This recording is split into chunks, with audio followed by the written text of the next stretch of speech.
প্রিয় সুধী, প্রিয় শ্রোতা দর্শক মন্ডলী, আপনারা যে যেখান থেকেই দেখছেন দৈনিক আড্ডাবাজি পর্ব 28, সকলকেই শুভেচ্ছা, প্রীতি এবং হার্দিক ভালোবাসা রইল। আজকে আমার আড্ডাবাজিতে, দৈনিক এই আড্ডাবাজিতে এসেছে একজন গুণী মানুষ, গুণী শিল্পী, চিত্রশিল্পী মানিক কান্ডা। তার সাথে আমরা অনেক আড্ডা দেব, পেইন্টিংস বিষয়ক, শিল্প বিষয়ক, চারুকলা বিষয়ক অনেক গল্প করব। তার কাছ থেকে অনেক কিছু আমরা জেনে নিবার চেষ্টা করব।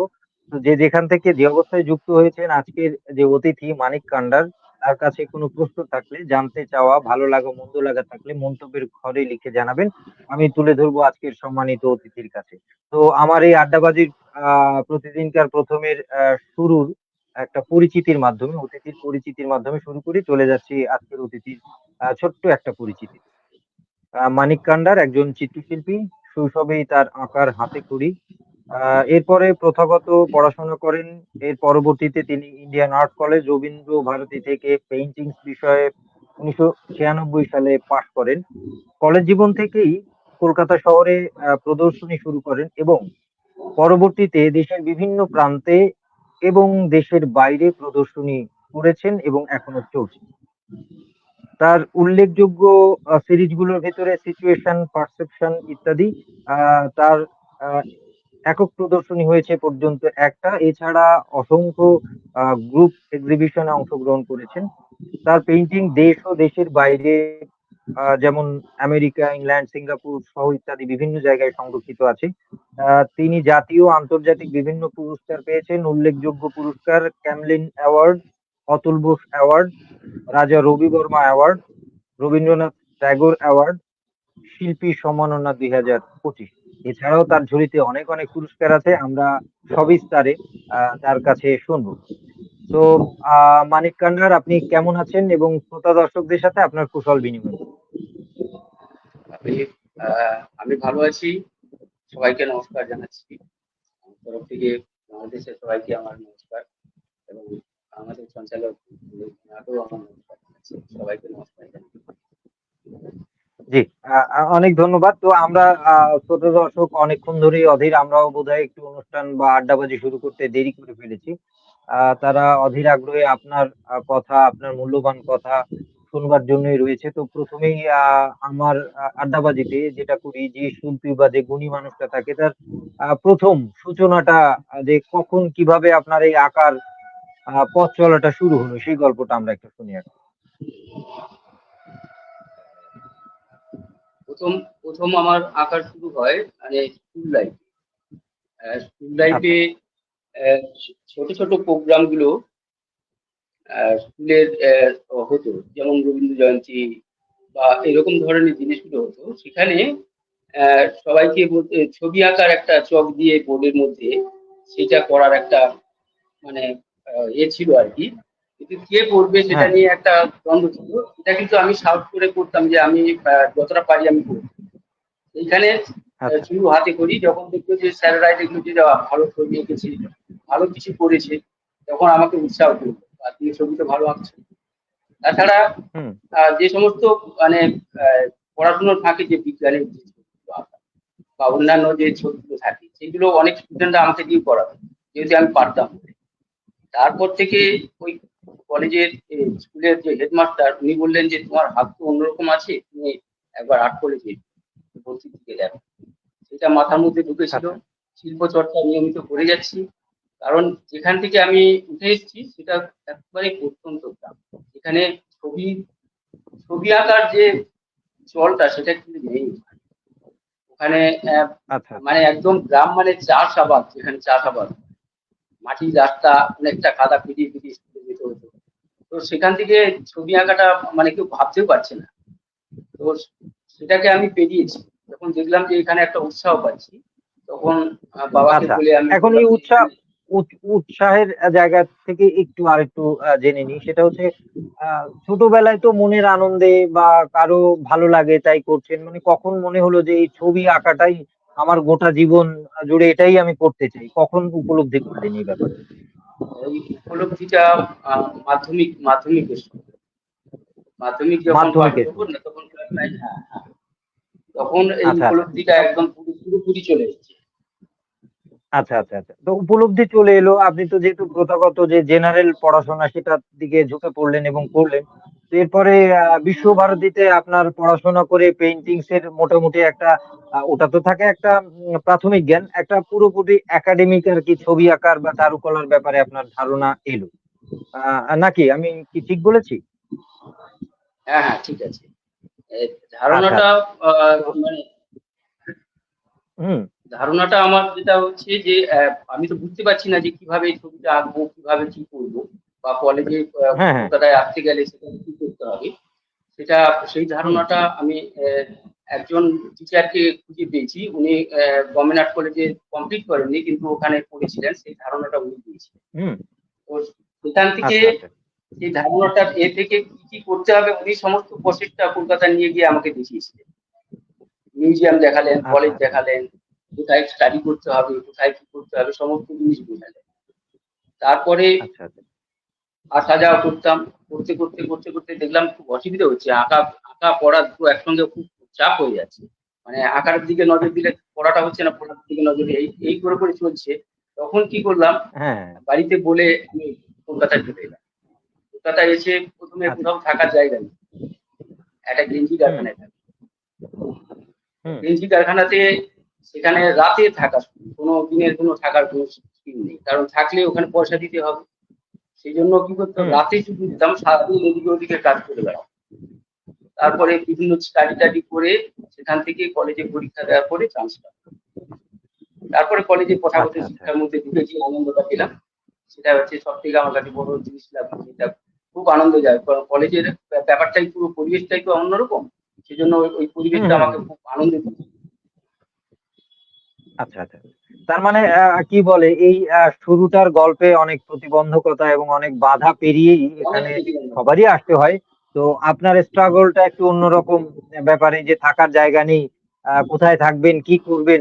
মানে একটা আ মানে struggle টা একটু টাইট ছিল বা কষ্টকর ছিল। যাই হোক এভাবে আসলে খুবই কষ্টকর, জীবনে খুবই বোধহয় কষ্টকর। প্রত্যেকটা হ্যাঁ, জীবনে বোধহয় প্রত্যেকটা বা সফল বা যে কাজটা করতে চায় তার প্যাশন তার নেশা পেশায় সে তার ওই গোল বা লক্ষ্যে যেতে চায় যে বোধহয় বিভিন্ন এবং অনেক বাধা পেরিয়েই ওখানে পৌঁছাতে হয় প্রত্যেকটা মানুষকে। যারা আজকে সফল বা যারা ভালো কাজ করছেন। তো যাক আমরা মোটামুটি আপনার শুরুর গল্পটা আপনার struggle টা আমরা শুনলাম।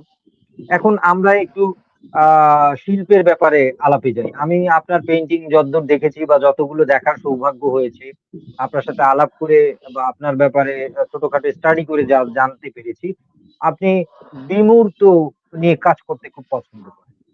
তো আপনার দৃষ্টিতে আপনি বিমূর্তকে কিভাবে রূপায়ণ করবেন বা আমাদেরকে জানাবেন যে বিমূর্ত শিল্পটা আপনি কিভাবে দেখেন?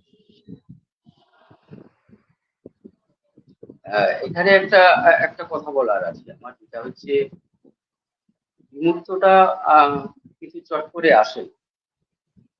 বিমূর্তটা আসে হুম, ট্র্যাডিশনালি জিনিসগুলোর উপর বেস করে। তো আচ্ছা। সেখানে যদি আমি সবসময় একটা টাইম কলেজে যে রিয়ালিস্টিক ধারা যেগুলো কাজ করতে তাকে জানতে তারপরে এই বিমূর্তটা কিন্তু আ তৈরি হতে থাকে আস্তে, আস্তে করে। তো সেখানে সেটা অনেকদিন স্টাডি করার পরে দেখলাম যে এইরকম ধরনের জিনিস কেন অনেক ধরনের স্টাডি করার পরে কিন্তু এই জিনিসটার মধ্যে আমি এসেছি। আমি চট করে কিন্তু যে বিমূর্ত যে করে ফেলেছি তা না। আমাকে অনেকগুলো ঘাট পেরোতে হয়েছে এর মধ্যে। তো সেইগুলোর পেরিয়ে আজকে বিমুক্তর যে জায়গাটা আমি দিচ্ছি সেটা ইতিহাসটাও একটু বড় আছে। মানে সেটা আমি হুম, যদি আমরা ছোট করে শুনি আরকি। যেহেতু আমাদের আরো অনেক কিছু জানবার আছে। কারণ এখানে বিমূর্তটা রিয়ালিস্টিক এর একটা আম আ ধারা যেটা থাকে যে রিয়ালিস্টিক আমি একটা কিছু করলাম। সেটা লোকে হুম, বুঝতেই পেরে যায়। কিন্তু সবাই করছে। রাধাকৃষ্ণ করুক বা তাই অন্য ল্যান্ডস্কেপ করুক বা ফিগারেটিভ কোনো কিছু আঁকুক রিয়ালিস্টিক সেটা সবাই যে কেউ সাধারণ মানুষ সেটা বুঝে যায়। তো আমার একটা চিন্তা হচ্ছে যে আমি একটা ফটোগ্রাফি আর একটা আ শিল্প যদি চট করে মানুষ চলে যায় তার কাছে, তাহলে এর মানে বিশেষত্বটা কোথায় আছে?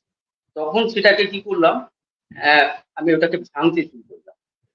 ভাঙাটার কারণ হচ্ছে হুম, যে একটা আ লাইভ আমি একটা কথা আমি শুনেছিলাম মান্না দের একটা গানে।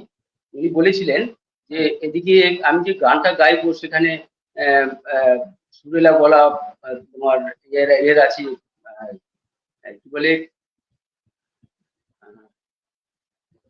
সুরেলা যে গলা সমস্ত শিল্পীদের রয়েছে, হেমন্ত, তারপরে এদিকে সন্ধ্যা মুখোপাধ্যায়, কিন্তু আমার তো সেই গলাটা এখানে মানে আমি দিতে তো হবে না, আমাকে হয়তো অনেক ইয়ে আছে, তাহলে আমাকে চেঞ্জ করতে হবে। এই জন্য উনি কি করেছিলেন, সেই জায়গাটায় ক্লাসিক্যাল জায়গা দিয়ে উনি যে গানের যে জায়গাটা বুঝিয়ে দিয়েছেন না, সেই জায়গাটা দেখে দেখে আমি ইয়ে হয়ে গেলাম যে একটা নতুন একটা ধারা দিচ্ছে। তো আমিও তো ভাবলাম যে এরকম সবাই রিয়েলিস্টিক করলে, সবাই এরকম করলে তাহলে শিল্পটা কিরকম ভাবে হবে। সেটাকে আমি সেটার উপর বেশ করে এটাকে একটা বিলুপ্ত জায়গা টেনে নিয়ে গেলাম, গিয়ে এই জায়গাটার এখন এইভাবে কাজ করতে শুরু করলাম। এটা হচ্ছে আমার কাছে আচ্ছা, এখন হ্যাঁ নতুনত্ব হ্যাঁ, লেগেছে। মানে নিজের একটা স্টাইল স্টাইল বা নিজের একটা ফর্ম আরোপ করা আর কি, যে একটা প্রচলিত বিষয় আছে তার হ্যাঁ, ভেতরে নিজেকে ফুটিয়ে তোলা। ঠিক আছে, এই ব্যাপারটা তো আহ, বিমূর্ত ব্যাপারটা এভাবেই আর কি আপনার মাধ্যমে বুঝলাম। আসলে ওই যে আর্টে বোধহয় সারা পৃথিবীব্যাপী দুটো টার্ম আছে প্রধানত, যে art for life and art for art. তো মানে জীবনের জন্য শিল্প, যেগুলোকে রিয়েলিস্টিক বলা হয়, যা গণমানুষ খুব সহজে কানেক্ট করতে পারে কবিতায়, ছবিতে কিংবা গানে। যেমন অ্যাবস্ট্রাক্ট, আমরা সঙ্গীতের কথা বললেন, অ্যাবস্ট্রাক্ট সঙ্গীত যদি আমরা বলতে যাই তাহলে আমাদের উচ্চাঙ্গের ঘরানায় যেতে হবে। সেটা মোৎসার্ট হোক, বেথোভেন হোক, কিংবা আমাদের বিভিন্ন যে আলাউদ্দিন খাঁ থেকে শুরু করে যারা আছেন, তানসেন সহ যারা আর কি এই চর্চাটা করেছেন। তো এটা আপনি ওই যে বললেন যে আমি রিয়েলিস্টিক করে করে, আসলে চর্চাটা এরকমই হয়। যারা একসময় বিমূর্তে খুব আকৃষ্ট হয়, আহ আহ, তখন হচ্ছে যে ব্যাপারটা কাজ করে, কারণ তারা রিয়েলিস্টিক করতে করতে নতুন একটা ডাইমেনশন, তারা একটার ভেতরে রিয়েলিস্টিক একটা জিনিস, একটা জিনিস, একটা পাখির ছবি এঁকেছে কেউ, তাতে ওই পাখিটাই আছে। অ্যাবস্ট্রাক্টের মজা হচ্ছে এখানে, সে একটা পাখি এঁকেছে, তাকে ভেঙেছে, ওই পাখির ভেতরে মানুষ, মানুষের ভেতরে পৃথিবী, পৃথিবীর ভিতরে মহাবিশ্ব, এই যে দেখানো ডাইমেনশন ক্রিয়েট করা, এটা অ্যাবস্ট্রাক্টেই সম্ভব। এবং অ্যাবস্ট্রাক্ট যে কোনো শিল্প, আমার ছোট জানা বোঝায় যেটা দেখেছি, বিভিন্ন এক এক সময় দেখলে এক একটা রূপ ধরা পড়ে। এটা একটা আনন্দের। যাক, আমরা বিমূর্ত নিয়ে মোটামুটি একটা আড্ডাবাজি করে ফেললাম। পরবর্তীতে এই যে যেটা আপনার কাছে জানতে চাই, আপনার আরো একটা ছবি দেখে এবং আপনার ছবির সম্বন্ধে পড়ে একটা বিষয় উপলব্ধি হলো। তো ভাবলাম জেনে নিই আপনার কাছ থেকে, যে আপনি বিশ্বাস করেন পৃথিবী মানে সৃষ্টিটাই বিমূর্ত হয়েছে? সৃষ্টিকর্তার গোটা সৃষ্টিকেই কি আপনি বিমূর্ত বলছেন এখানে? দেখুন, পৃথিবী সৃষ্টিটা এটা তো খুব বড় প্রশ্ন। এটা আহ, আহ, বলছি এই কারণে, পৃথিবী যে সৃষ্টিটা হয়েছে সেটা কিন্তু বিমুক্ত আমার চোখে, মানে এটা আমি আমার দিক থেকে আমি বিচার করে দেখছি। কারণ হুম হুম হুম। সৃষ্টিটার আমি মধ্যে আপনার এক একটা আপনার আমি বলি, জায়গায়, আমি বলি আপনার মতামতটাই আজকে আমরা শুনবো। কে কিভাবে দেখছে সেটা আলাদা আহ, ব্যাপার। আমি দেখছি এটা যে সৃষ্টিটা তো শুধু পাহাড় দিয়ে ঘেরা আর সমুদ্র এরকম নয়, মানে এক একটা হুম জায়গাতে এক এক রকমের দৃশ্য। এইবারে সেটা কি হচ্ছে, একই রকম দৃশ্য অনেক দিন ধরে হয়তো আছে, কিন্তু আবার প্রকৃতি কি করছে, ওটাকে ওটাকে হুম সাজাচ্ছে, কোনো সময় মেঘ, কোনো সময় রোদ, কোনো সময় মানে তার রূপ খেলা, সে সেখানে কুয়াশা হুম দিচ্ছে। হুম মানে এটাকে একটা অদ্ভুত ধরনের, এটা একটা ক্রিয়েশন। আমি এটাকে ক্রিয়েশন মনে করি। মানে সৃষ্টি যা আছে কিন্তু তা হয়েছে, যে সৃষ্টি আছে সেটা কিছু না, কিন্তু যে সৃষ্টিটা হয়েছে তারও একটা পরিবর্তন হচ্ছে, আস্তে আস্তে আস্তে আস্তে পরিবর্তন, সেটা আমরা বুঝতে পারছি না। তো এটা তো এমন, চারিদিকে সমস্ত জিনিসগুলোকে আমি যদি এক জায়গায় করে দিই, তাহলে সেটা বিমুক্তই হবে। কারণ সৃষ্টির একই জায়গা একই রকম নয়। এটাই হচ্ছে আমার আমার আমার কাছে আমার দেখা আর কি। আমার আইডিয়া থেকে আমি এটা বললাম। কারণ এটা আহ, সৃষ্টির এক একটা পার্টেও হুম। কিন্তু এই জিনিসগুলো আছে, সে পরিবর্তন আস্তে আস্তে পরিবর্তন হচ্ছে, কোনো জায়গায় প্রাকৃতিক দুর্যোগে হয়তো সেটা পরিবর্তন হয়ে যাচ্ছে, মানে এরকম একটা আচ্ছা ব্যাপার তৈরি আচ্ছা হয়ে আচ্ছা আসছে। আচ্ছা। আচ্ছা, আপনার পেইন্টিং এ একটা মানে রিসেন্ট, হ্যাঁ আপনার অ্যাক্রিলিকের অনেক, হ্যাঁ হ্যাঁ, অ্যাক্রিলিকের অনেক পেইন্টিং দেখলাম আপনার পেইন্টিং। আচ্ছা আচ্ছা, না আমরা পেয়েছি, আমরা আপনার আহ, দৃষ্টিভঙ্গিটা জানতে পেরেছি।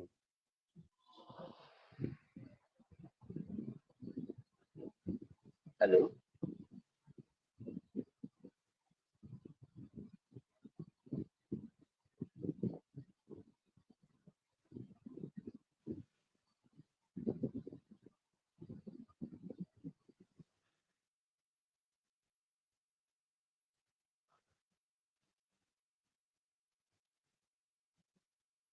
কথাগুলো একটু কাটা কাটা আসছে। মানে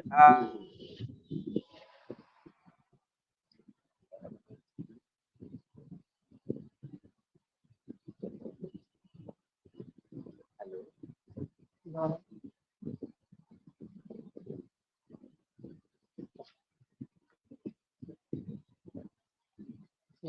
বেরিয়ে গেছে না? তাহলে আবার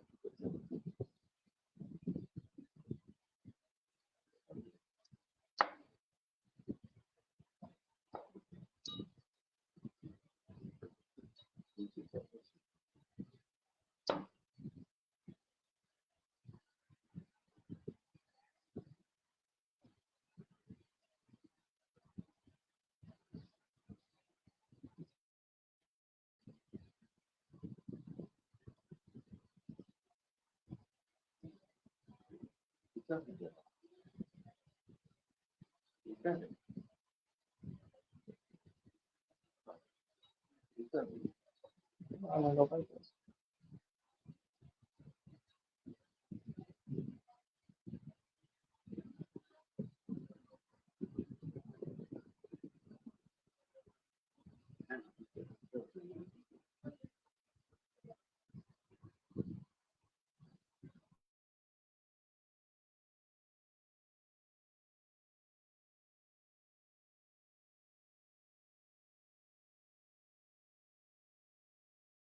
হ্যাঁ, আমাকে কি শুনতে পাচ্ছেন?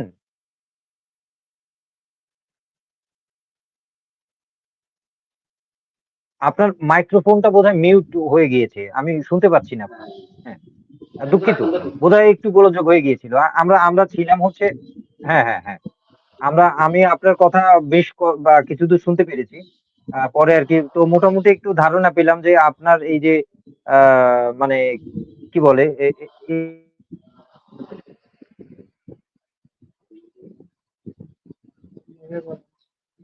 আমি জানতে চাই সেটা হচ্ছে আপনার ছবিতে অনেক আ নীল রঙের প্রভাব দেখলাম।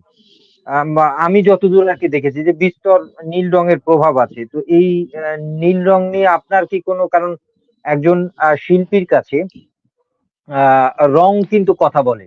রং ভাষা হিসেবে ব্যবহৃত হয় এবং দার্শনিক জায়গা থেকে। তো এই নীল রঙের কি আপনার আলাদা কোনো ব্যাখ্যা আছে? নীল রংটা ব্যাখ্যা বলতে কি আমি নীল রংটাকে প্রতীকী হিসেবে ব্যবহার করি।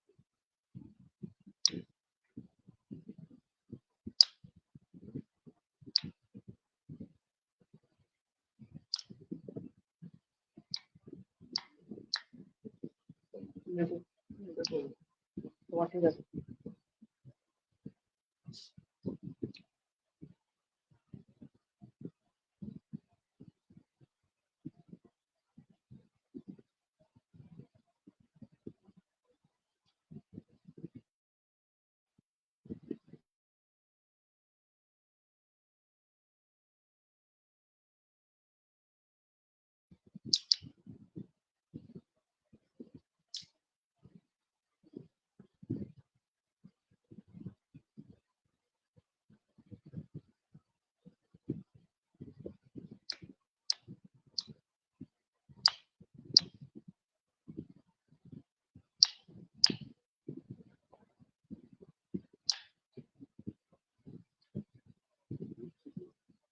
না তোমার নয়, তোমার প্রবলেম হয়েছে।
হ্যাঁ, মানিকদা আমাকে কি শুনতে পেরেছেন? হ্যাঁ, শুনতে পাচ্ছি, শুনতে পাচ্ছি আমি। জি, জি, জি। প্রিয় শ্রোতা দর্শক মন্ডলী, একজনে অলরেডি লিখেছেন, কবি তাপস চক্রবর্তী শোনা যাচ্ছে না। আ কিছু যান্ত্রিক গোলযোগের মতো নেট বিভ্রাট থাকে। আপনারা এটা ক্ষমাসুন্দর দৃষ্টিতে দেখবেন। লাইভ অনুষ্ঠানে মাঝে, মাঝেই সবসময় এরকম হয় না, তবে ২-১ দিন পড়তে হয়। কখনো অতিথি, কখনো হোস্ট পড়ে যায় বিপদে। তো যাই হোক, আপনার যে ব্যাপারটা জানতে চাই, প্রশ্নটা করে রাখি। সেটা হচ্ছে আপনার পেইন্টিংস এ, অনেক পেইন্টিংস এ দেখলাম আ নীল রঙের একটা ব্যবহার বেশি, অনেক বেশি দেখা যায়। তো এই নীল রং নিয়ে কি আপনার কোনো ব্যাখ্যা আছে? নীল রংটা আমি ব্যবহার করি, এটা একটা প্রতীকী হিসাবে। তো আচ্ছা, সেটা কেমন? সেটা সেটা একটা একটা মায়া, মানে নীল রংটা হচ্ছে একটা অনন্ত, মানে একটা গভীরতা অনেক বেশি। মানে যেহেতু আমরা আকাশ নীল দেখি, নীলটা হচ্ছে অনেকটা গভীর, তার তো আমরা পরিমাপ করতে পারি না।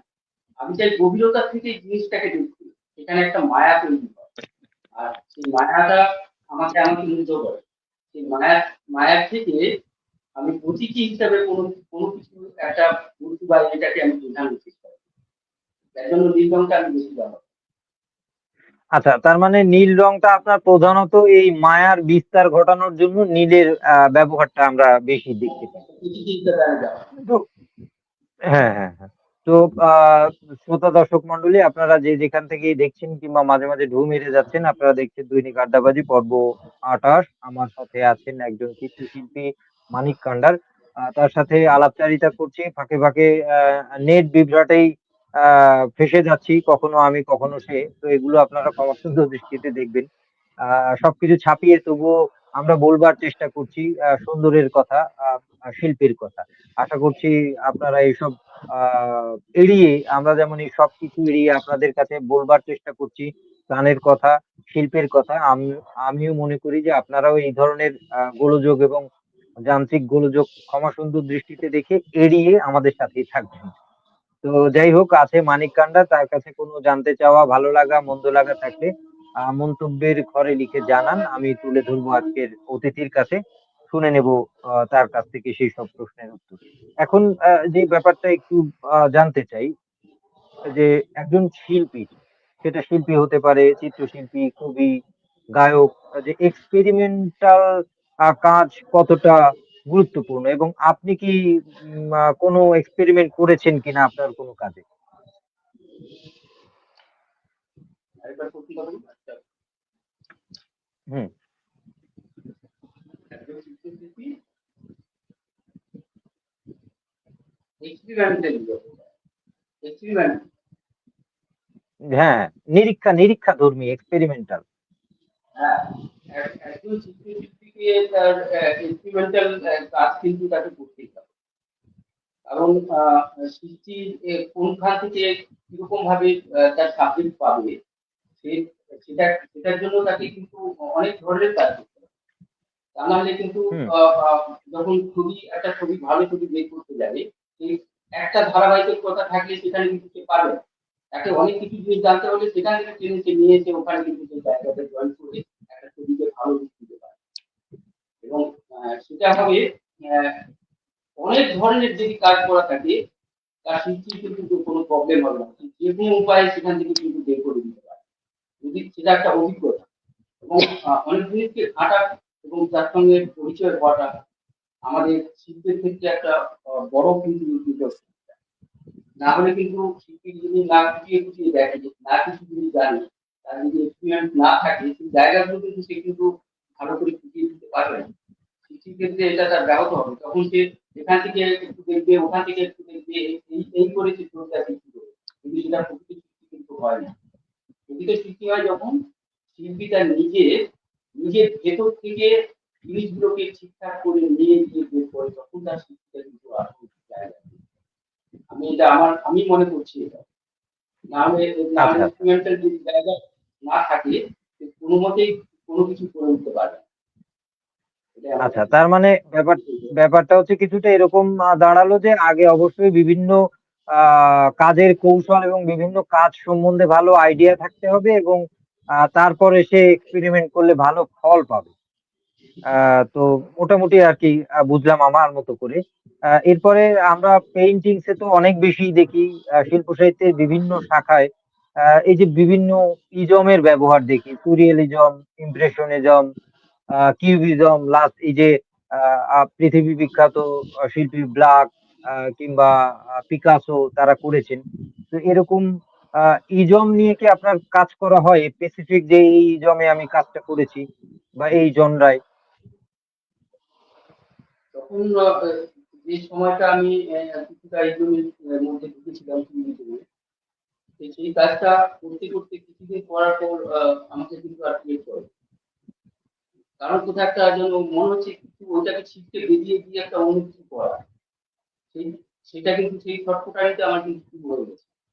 আমি আমি কিন্তু ওই ধারাবাহিকতা কোনো এজিম বা এর মধ্যে দিয়ে ঢুকতে চাইছি না, কারণ একটা নতুন সৃষ্টিকে সবসময় আমি প্রাধান্য দিতে চাই। একটা মডার্নাইজের উপরে কিছু হোক, মডার্নাইজ একটা কিছু করি, সেরকম একটা কিছু একটা নতুন কিছু করি, এই একটা মানে সংকল্প আমার মধ্যে মানে জেগে উঠেছিল যে এটাই করবো। আমি কোনো ধারাবাহিক কোনো এর মধ্যে থাকতে না, সৃষ্টিটা হবে সম্পূর্ণ নিজস্ব, এবং সেটা নিয়েই আমি করবো।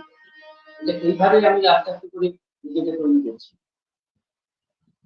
আচ্ছা, আচ্ছা। কারণ তো এখানে যে হুম, যে সৃষ্টিটা সৃষ্টিটা যেখানে তৈরি হবে, আহ, কেউ হয়তো সেই সৃষ্টিটা বললো যে এইটা তো এই এর একটা ধারার বিনিময় বা অন্যান্য কিছু ধারা থেকে এটা নেওয়া, এরকম কিছু নেওয়া, এই জায়গাটা আহ, কেউ বলবে এটা আমার ঠিক না। আমি জানি নিজের কি সৃষ্টিটা করি, নিজের একটা নতুন ধরনের কিছু সৃষ্টি করবো। যদিও যা সৃষ্টি হওয়ার হয়ে গেছে, আমরা সেই সৃষ্টির উপরে বেস করেছি, মানে ট্র্যাডিশনাল জিনিসগুলো বেস করে তাকে একটা নতুন মাত্রা দেওয়া, তার একটা নতুন কিছু জাগিয়ে তোলা, সেইটার উপরে বেস করে আমরা এটা করতে চাইছি। আমি করতে চাইছি এটা। আ- নতুন কিছু একটা হোক, আচ্ছা, নতুন আচ্ছা, একটা ধারা চালু করতে চাই। আচ্ছা, আচ্ছা। আপনার পেইন্টিংস আমি যেগুলো দেখেছি, যেমন একটা অ্যাবস্ট্রাক্ট ফর্মেই আর কি, মনে হচ্ছে একটা কুকুর এভাবে তাকিয়ে আছে, আর একটা কুকুরের বাচ্চা বোধহয়, বা আর একটা অন্য একটা কুকুর আছে, কিন্তু ফরমেশন এই যে রঙের অ্যাক্রিলিক কালারে করা, সম্ভবত এই যে রঙের এই যে একটা আলতো আঁচড়, এই যে এই ধরনের কাজটা কখন থেকে আপনার শুরু হলো আর কি?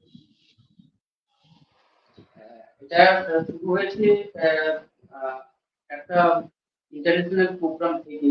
আহ, যাত্রাটা শুরু হয়েছে সেটা 2019 থেকে। 2019 থেকে এই ফর্মটা আস্তে আস্তে চলছিল। আগে আগে অন্যান্য অনেক ধারাতে কাজ শুরু করে সেখান থেকে আস্তে আস্তে যে ধারার এটা আমি দেখে, তারপরে 2019 সালে এটাকে পুরো ফর্মে নিয়ে আসি। সেখানে একটু অসুবিধা হচ্ছিল যে ওই চুক্তিটা করতে গিয়ে আমি অনেকটা জায়গায় খুঁজে পাচ্ছিলাম না যে কিভাবে যাবো। তো কিছু হুম, বিদেশিদের সঙ্গে আলাপ করি, তারা বললো যে তুমি একদম মানে লক্ষণ রেখার কাছে চলেছো, ওই জায়গাটায় তুমি পেরোতে পারছো না, নিচে নামছো আবার উপরে উঠছো, কিন্তু ওটা পেরোতে হবে। তাদের সেই জিনিসগুলো আলাপ আলোচনার মধ্যে দিয়ে জিনিসটাকে আমি পুরো আহ, করার পরে তাদেরকে আবার দেখিয়েছিলাম, তারা বললো যে একদম ঠিকঠাক জায়গায় চলে এসেছে। তারপর থেকে হুম। এই 2025 সাল পর্যন্ত এই চলছে। আচ্ছা, আচ্ছা। আর একটা ব্যাপার, মানে কথা প্রসঙ্গে আর কি বিভিন্ন কথা আসে, যেমন আমরা বাংলাদেশে কিংবা ভারতীয় উপমহাদেশে আসলে যে প্রচলনটা ইউরোপ বা আমেরিকা বা অন্যান্য উন্নত বিশ্বে আছে ছবির ব্যাপারে বিশেষত, যে তারা অনেক বড় বড় ক্যানভাসে পেইন্টিং করতে খুব স্বাচ্ছন্দ্য বোধ করে, আনন্দ বোধ করে। তো আপনার কি মনে হয়, মানে আমাদের কালচারে বা ভারতীয় উপমহাদেশের বা এরকম তৃতীয় বিশ্বের দেশগুলোতে কি বড় পেইন্টিং, বড় সাইজের আর কি, সাইজের রেশিওর কথা বলছি, যে বড় বড় সাইজের পেইন্টিং কম কেন হয়? আর আপনি কি কোনো বড় কাজ করেছেন কিনা বা করার ইচ্ছে আছে কিনা, মানে বড় সাইজের আর কি? আর বড় ক্যানভাসে কাজ করলে আহ, তাৎপর্যটা কিন্তু একটা দরকার, খুবই দরকার। কারণ ওখানে আহ, একটা ফোর্স থাকে, ওখানে একটা সাহসিকতা। তো যদি হুম, আমি আহ, ছোট ছোট ড্রয়িং করি, তাহলে সেই ছোট ক্যানভাসে সবসময় আমার একটা মেনটেন থাকবে ছোট ড্রয়িং করা। কিন্তু আমি একটা বড় জায়গায় যখন খেলবো, সেটা তো অনেক বড়, সেখানে কিভাবে দাঁড় করাবো। তো সেই সাহসটা, সেই ফোর্সটা, এই স্কিলটা এর মধ্যে যখন পুট হবে, তখন সেটা কিন্তু অন্য অন্য একটা জায়গায় অন্যভাবে দেখে। যে হ্যাঁ, এটা বড় কাজের এই স্কিলটা আছে, ছোট কাজকে এই স্কিল হবে। এটা আমি ফিল করেছি।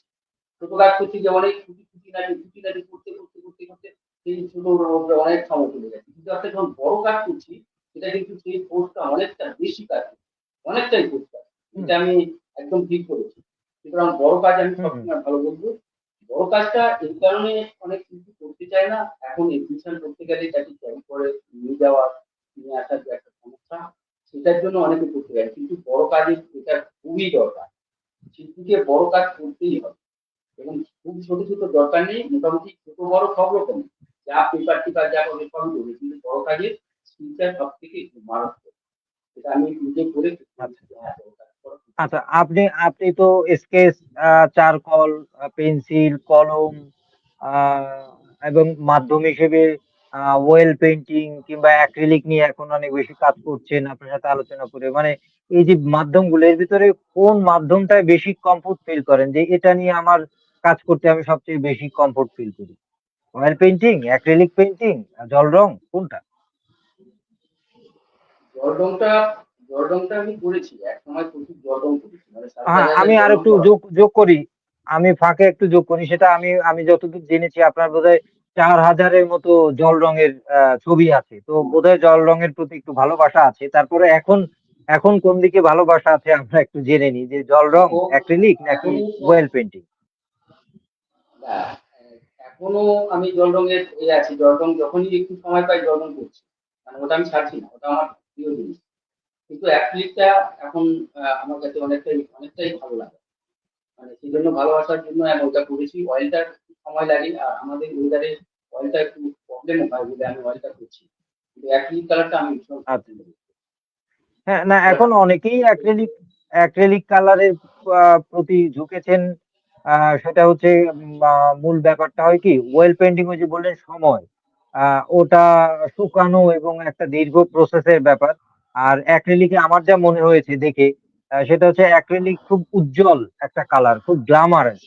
কিন্তু ওয়েল পেইন্টিংটা কিন্তু অতটা গ্ল্যামার দেয় না। কিন্তু আমরা ইউরোপ, আমেরিকা সহ যেসব উন্নত বিশ্বের শিল্পীদের দেখি তারা কিন্তু প্রধানত অয়েল পেইন্টিং করে। আমাদের এদিকে প্রচলনটা একদমই। কম কিংবা শুধু নট অনলি আপনার ওখানে বাংলাদেশেও একই রকম। তো যাই হোক অয়েল কথায় পেইন্টিংটা কথা বাড়ছে। হুম, বলুন। অয়েল পেইন্টিংটা সবথেকে ভালোই। অয়েলের যে পরিমাণ টেকসই হবে কারণ অ্যাক্রিলিকের কোনো মেয়াদ কতদিনের এটা কিন্তু কেউ বলতে পারছে না। কিন্তু অয়েল পেইন্টিং এর অনেক বছর এটাকে করা যায়। যার জন্য বিদেশিরা অয়েল পেইন্টিংটা বেশি করে। আর ওদের ওয়েদারের সবথেকে ভালো। এখানে আমাদের ওয়েদারটা একটু প্রবলেম হচ্ছে। ঠান্ডা লেগে যাচ্ছে, অনেক রকম রাখার একটু অসুবিধা হচ্ছে অয়েল পেইন্টিং এ। তার জন্য হ্যাঁ, মানে শীতটা একটু প্রিজার্ভ প্রিজার্ভ করার ব্যাপারে বোধহয় কিছুটা অসুবিধে আছে। আরেকটা হ্যাঁ, হ্যাঁ, পেইন্টিং এ আরেকটা যেমন অনেককে দেখেছি কোলাজ পেইন্টিং করে। কোলাজ পেইন্টিং কি করা হয়? কোলাজ বলতে হচ্ছে আ মানে এঁকে কোলাজ না ঠিক। মানে বিভিন্ন ঠিক আছে, ম্যাটেরিয়ালস ব্যবহার যেটা করে ঠিক বলেছেন। এরকম হ্যাঁ, হ্যাঁ। হ্যাঁ, ওই পেইন্টিং ওই গোলাপও আমি করেছি। আমি গোলাপ পেইন্টিং আচ্ছা, করেছি। আচ্ছা, ওটা কোনো আমার আচ্ছা, আচ্ছা। গোলাপও আমি করতে পারি। পেন্সিল এটা তো বলেছি, আচ্ছা। আর আরেকটা ব্যাপার আমরা একটু জানি সেটা হচ্ছে আ কোন শিল্পী সারা পৃথিবীব্যাপী যে কোন শিল্পীর কাজ আপনাকে বেশি আ ভালো লেগেছে বা আপনার পছন্দ হয়েছে? আ কিংবা এরকম কোন কাজ কি করেছেন? কোন শিল্পীর কাজ এতটাই ভালো লেগেছে মানে উৎসাহিত বা অনুপ্রাণিত হয়ে আ আপনি আ ওই ঢঙের বা ওই ধাঁচের একটা কাজ নিজে করেছেন বা ৫ টা কাজ করেছেন? দেখুন অনুপ্রাণিত ওইটা আমি বলব না। কারণ অনুপ্রাণিত আমি শিল্পীর ছবি দেখি, সমস্ত কিছু দেখি। কিন্তু হুম, শিল্পীটা আমি নিজেই করতে চাই। হয়তো অনেক সময় কি হয় কোন কাজ করতে গেলে শিল্পী কারো না কারো কাজের সঙ্গে কোথাও মিলে যেতে পারে। সেটা মানে হয়তো আচ্ছা। সে হতেই পারে। এত সৃষ্টি হয়েছে যে সেটা হতেই পারে। কিন্তু হ্যাঁ, হ্যাঁ। শিল্পীর কারো অনুকরণ বা অনুপ্রেরণায় সেটা আমি করি না। আমি যেটা করতে আসি হয়তো অনেকে আবার বলছে যে তোমার যে কোর্স আছে সেটা বাংলাদেশের শাহাবুদ্দিনের আছে। আমি বললাম সে হতেই পারে। কিন্তু আমি শাহাবুদ্দিনের ছবি দেখে তো আমি করি না। তো আমি সেটা করি। তো এখানে আচ্ছা। কোর্সটা বা কম্পোজিশন যেগুলো আমার যেটা ধারণা হয় সেটাকে আমি চালিয়ে যাই। চালিয়ে যাই এবং নিজস্বতা ভাবে যে শিক্ষা হবে যেটা বেরোবে সেটা আমার ভেতরে সেটা আমি করতে চাই। আমি কখনো ওই কোনো ছবি বা কারো একটা ইমেজ থেকে নিয়ে এসে আমি একটা ছবি করে দিলাম, এটা আমি করি না। এটা আমার মনে চায় না। যখন যদি না হয় আমি তাহলে ছবি আঁকবো না। কিন্তু সেটা ঠিক আছে। কিন্তু কোনো অনুকরণ বা এ করা ঠিক না। এটা আমি করতে পারি। হ্যাঁ, হ্যাঁ। না, তো এটা এটা এইজন্যই জানতে জানতে আরো বেশি চাইলাম। কারণ আপনি দেখবেন তরুণদের ভেতরে অনেক তরুণরাই যারা ছবিতে আসছেন তারা যেটা করে অনেক আ আ এখন যেহেতু Google হাতের কাছে আছে, সারা বিশ্বের অনেক পেইন্টিংস দেখা যায়। তো তারা অনেক সময় কপি করে। ঠিক আছে? তো ওই কপিটা সে হয়তো কিছুটা রং বদলে দিল। তো এটা এইজন্যই জানতে চাইলাম যে আপনি একজন সিনিয়র আর্টিস্ট হিসেবে একটা ব্যাপার হচ্ছে কি অনুপ্রাণিত হয়ে আমি হয়তো ছবি আঁকি। এখন মানিক কান্ডারের ১০ টা ছবি দেখে আমার মনে হলো আমি এই ধরনের একটা কাজ করতে চাই। আমার মতোই করলাম। ওই টোনটা রাখলাম। এটা অনুপ্রাণিত হয়ে কাজ অনুকরণ এক জিনিস আর অনুসরণ এক জিনিস। আ আ যে যেটা হচ্ছে ব্যাপার যে রবীন্দ্রনাথের মনে করেন আমি একটা কবিতা, রবীন্দ্রনাথের কোনো ১০ টা কবিতা পড়েছি। সেখানে ৫ টা শব্দ ভালো লাগলো। ওই ধাঁচের ওই ব্যাপারের আমি হয়তো ওই ঢঙে একটা কবিতা লিখলাম। তার মানে গোটাটা লিখতে হবে এটা আলাদা ব্যাপার। এটা হচ্ছে একটা কি বলে অনুসরণ আর অনুকরণ হচ্ছে কপি। যেটা আমি দেখলাম মানিক দা এভাবে কুকুরটা এঁকেছে। ওই যে আপনার কুকুরের ছবিটার আমি কথা বললাম। তারপরে মানুষের যে মুখ ওই অ্যাবস্ট্রাক্ট এর ভেতরে যেটা নিয়ে একটা ছোটখাটো লেখাও পড়লাম বিবরণী। তো ওরকম এঁকেছে তাহলে আমি ওরকম ওর একটা কপি করব। এটা হচ্ছে কপি আরকি। তো যাই হোক আমি এখন যে কথা বলতে চাই আমরা আ কথায়, কথায় ৩৭ মিনিট পার করে ৩৮ মিনিট চলছে। শ্রোতা দর্শকদের সাথে একটু কানেক্ট করে আসি। আপনার সাথে আড্ডায় অনেকক্ষণ মজে ছিলাম। শ্রোতা দর্শক মন্ডলী আপনারা দেখছেন দৈনিক আড্ডাবাজি ২৮। আজকে আমার সাথে আছে একজন চিত্রশিল্পী মানিক কান্ডার। তার সাথে অনেক, অনেক আড্ডা দিলাম। আর যেহেতু আমরা অনলাইনে আড্ডা দিই, আ আড্ডা দিতে গেলে হয় কি অফলাইনে আমি চাইলে আমি আর মানিক কান্ডার দুজনে সারারাত আড্ডা দিলাম। কোন সমস্যা নেই। রাতের পর রাত কেটে গেল। কিন্তু অনলাইনে কিছু বাধ্যবাধকতা থাকে। তো আমাদের সময়ের দিকেও খেয়াল রাখতে হয়। তো যেটা হচ্ছে ব্যাপার আমরা গুটি, গুটি পায়ে একদম শেষের দিকে চলে এসেছি। দেখেছি আমাদের সাথে আ আ তাপস চক্রবর্তী লিখেছেন, আ শাহ কামাল লিখেছেন। শুনছি সাউন্ডটা একটু বাড়ি কাছে। বোধহয় একটু ইকো করছে সাউন্ডটা। হতে পারে টেকনিক্যাল কোনো সমস্যা। আশা করছি আপনারা এগুলো ক্ষমাসুন্দর দৃষ্টিতে দেখবেন। এছাড়াও অনেকেই ঢুঁ মেরে গিয়েছেন। তো আ আজকে যেহেতু আমরা একদম আয়োজনের শেষ পর্যায়ে চলে এসেছি। তো শেষ দিকে আপনি তরুণদের তরুণ যারা অ্যাম ছবি আঁকতে আসছে বা চারুকলার এই কাজগুলো করতে চাচ্ছে শিল্পীরা আসছে তাদের উদ্দেশ্যে আপনার কি কোনো দিক নির্দেশনা কিংবা পরামর্শ আছে কিনা?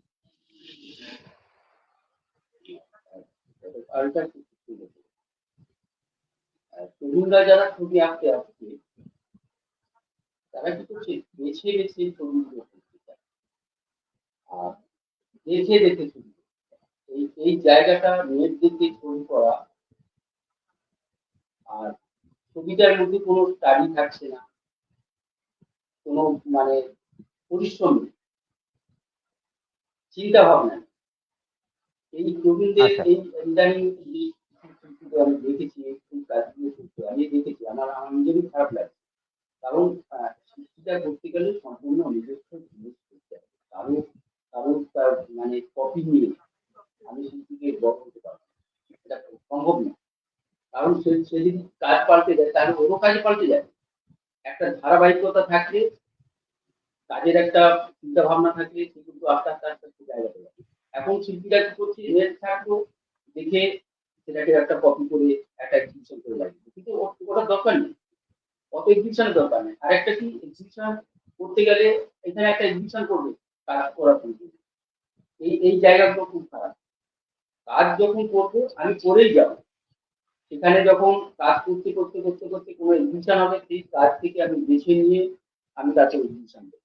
কোনো এক্সিবিশনের জন্য আমাকে কাজ করতে হবে সেরকম সেরকম শিল্পী আমি পছন্দ করি। শিল্পটা সবসময় তার নিজের সৃষ্টি হয়ে যাবে তার মধ্যে থেকেই বলে। তো আমি কি করতে আমি ওই শিল্পীদের ওই এক্সিবিশন হবে বলে তার সেই উদ্দেশ্যে কাজ করি কাঁটা কাঁটা রংগুলো বুঝিয়ে দিচ্ছি। এটা কোনো এটা যে আমাদের কিন্তু এই জিনিসগুলো ঘটছে আজকাল। এটা আমার কাছে খুবই খারাপ। এটা এবং শুধু খারাপ নয় শিল্পেরও খারাপ। এই জায়গাটা পরিবর্তন ইয়াংদের হওয়া উচিত। তারা পরিশ্রম করুক, তারা স্টাডি করুক। তাদের মধ্যে স্টাডি নেই অনেক সময় অনেক ড্রয়িং ভুল, অনেক কম্পোজিশন সবকিছুর মধ্যে যেন একটা একটা হালকা কিছু চাইছে। মানে এইটা ইয়াংদেরকে যদি না পরিবর্তন করে পরবর্তী সময়ে শিল্পের আরো জায়গা খুবই খারাপ হয়ে যাবে আমার মনে হচ্ছে। কিন্তু উচিত তারই পরিশ্রম করুন। আমি এটা বারে বারে বলবো। আর নেট দেখে বন্ধ করুন, নিজস্ব ব্রেনের কাজটা ওর মধ্যে নিজস্ব ভিতরের মধ্যে নিজের মনের মধ্যে থেকে যে সৃষ্টিগুলো গড়ে তুলি সেটাই করুন। এটা আমি বারে বারে চাই। আমি পুরো জেনারেশনকে আমি এটাই এই বার্তাটাই আমার দেওয়া। তার মানে ব্যাপার হচ্ছে যে নিজেকে খুঁজে বের করতে হবে। যদি সৃজনশীল কর্মের সাথে থাকতে হয় নিজেকে খুঁজে বের করতে হবে আর সেই নিজের সেই হৃদয়ের যে রস রং রূপ ভাব আছে সেটাকেই তার শিল্পে ঢেলে দিতে হবে তাহলেই সে দেখতে পাবে যে নতুন একটা আবহাওয়া এবং তার স্বাতন্ত্রতা সে বুঝতে পারবে। তো যাই হোক আমরা অনেক চিন্তা নিয়ে আজকে তো বলুন। আমি অন্য চিন্তা নিয়ে তো আর আমি সৃষ্টি করতে পারি না। সেই সৃষ্টির কোনো মূল্য না, নেই। না, না। সেটা অবশ্যই। আর সেখানে আনন্দও নেই। সৃজনশীল না কর্ম, আবিষ্কার কর্ম এটা তো মূলত আনন্দে করতে হয়। ঠিক আছে? আনন্দের এটা ভগবান তো জায়গা থেকে। প্রত্যেককেই দিয়েছে এটা কিছু না কিছু। ভগবান তো প্রত্যেককেই হুম, দিয়েছে। হুম। সেই জায়গাগুলো দেখুক তাহলে যে আমি আমার ভিতরে কি ট্যালেন্ট আছে। আমি সেটা টেনে বের করি না। সেটা করছে না। সেই জায়গাটা হ্যাঁ, হ্যাঁ, পাচ্ছে না। হ্যাঁ। যার জন্য যেরকম পাচ্ছে ওই সেরকম যে করছে। ভাবনার আপনি বললেন যে তারা সময় নিচ্ছে না, একটা ভাবনা থাকছে না। তারা খুব ঝটপট কাজ করার চেষ্টা করছে। কিন্তু সময় দিতে হবে। আর আ আ আমার মনে হয় যে দিন শেষে যতই দ্রুত কাজ করুক সেই শেষমেষ দীর্ঘ সময় ধরে যে থাকে এবং ভেবেচিন্তে কাজ করে তার কাজটাই মানুষ মনে রাখে। এটা আমার মনে হয়। তো যাই হোক আর কথা আমি দীর্ঘায়িত করব না যেহেতু আয়োজনের আমরা একদম শেষ পর্যায়ে চলে এসেছি। তো আজকের আয়োজনে বা শেষের আগে আরো একটু শুনে নিই যে আপনার নতুন কোনো এক্সিবিশন কাজ কিংবা নতুন কোনো সিরিজ আপনি করছেন কিনা সে ব্যাপারটা একটু আমরা জেনে নিই বা শ্রোতা দর্শকদেরকে জানাই। আপনার যারা দর্শক আছে তারা একটু জেনে নিল। Right, right. আমি সৃষ্টি করেই যাব। সৃষ্টির নতুনত্ব ভাবনা নিয়ে চেষ্টা করছি, অনেক কিছু করার চেষ্টা করছি। তো শুধু পেইন্টিংটা না, পেইন্টিং এর এটাও আমি অন্যরকম ভাবে দেখি। যেমন ধরো ইন্সপিরেশন সেটা নিয়ে একটা স্বপ্ন আছে। কারণ আগে আমি ইন্সপিরেশন পাবো আগে এসব করি। তো সেই জায়গাগুলো আবার আমি সেটাকে নিয়ে একটা করতে চাইছি। তো নতুনত্ব সৃষ্টি আমি নতুন ভাবে আমি দেখাবো সেটা আপনাদের সামনেই তুলে ধরবো। তখন নতুন সৃষ্টিটা আমি তৈরি করতে আমি দেখতে পাচ্ছি ব্যাপার। তো হুম।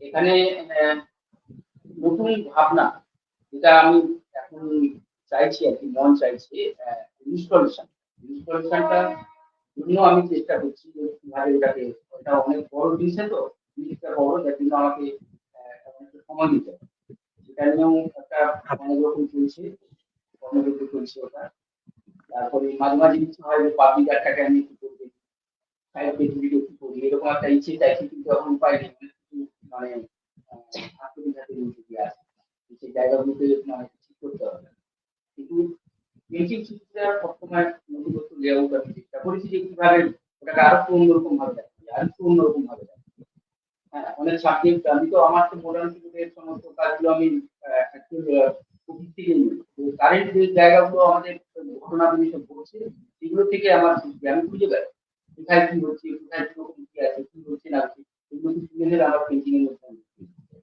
এবং সেটাই যেন দেখা যায় এইভাবে আমি চলতে আছি এখন দেখা যাচ্ছে আচ্ছা, আচ্ছা। তো যাই হোক শ্রোতা দর্শক মন্ডলী আপনারা দেখছিলেন দৈনিক আড্ডাবাজি ২৮ যে যেখান থেকে যে অবস্থায় দেখেছেন বা দেখছেন বা মাঝে মাঝে ঢুক মেরে যাচ্ছেন অবশ্যই প্রীতি এবং ভালোবাসা রইলো।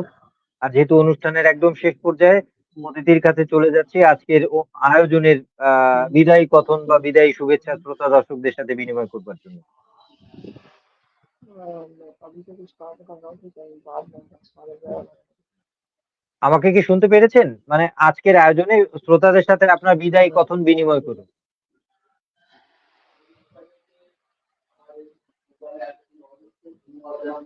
সেই সঙ্গে আমাদের ফ্যামিলি বলতে আমাকে নমস্কার জানাচ্ছি আমি এত সুন্দর একটা প্রোগ্রাম করার জন্য এবং সবাই ভালো থাকবেন আবার কোনো না কোনো সময় আমি দেখা হবে আর আমি চেষ্টা করবো যাওয়ার জন্য চেষ্টা করবো সেই জায়গাগুলো সবাইকে আমি জানিয়ে যাচ্ছি অনেক অনেক অনেক ধন্যবাদ আপনাকেও অনেক ধন্যবাদ। আপনার এই ব্যস্ত সময়ের ভেতরে আপনি যে এই মূল্যবান সময় বের করে এই আড্ডাবাজিতে এসেছেন। আড্ডাবাজি এবং আপনার কথা শুনে ভালো লাগলো।